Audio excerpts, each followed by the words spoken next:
Hey everybody, what is going on? I hope you guys are all doing well, and welcome to another tutorial video. In this video, I'm going to be showing you guys how you can change your password on Temu, so let's get right into it.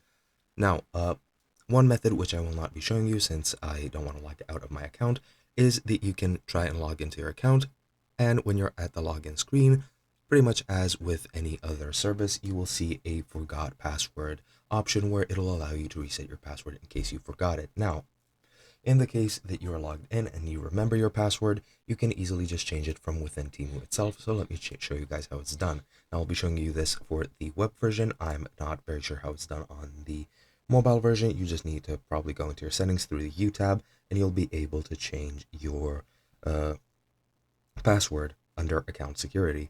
So yeah, what you need to do is you just need to go over and click on orders and account, and that'll take you to your account settings. However, you can also just hover over it and scroll down and go into account security, and that's going to take you where you need to go.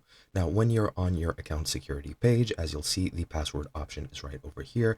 And in my case, I don't have a password. I'm not sure why, most likely because I registered with Google. So what you can do is you need to just click add, and then you need to go ahead and add whichever password you want.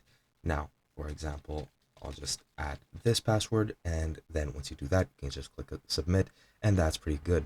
And that's pretty much it. And now what you need to do is just click edit. You need to enter your old password if you remember it, and then enter the new password, and that is pretty much it. And as you can see, for password quality, you shouldn't use a password from another site or something that's too obvious. And that is pretty much all there is to it. It's as simple as that.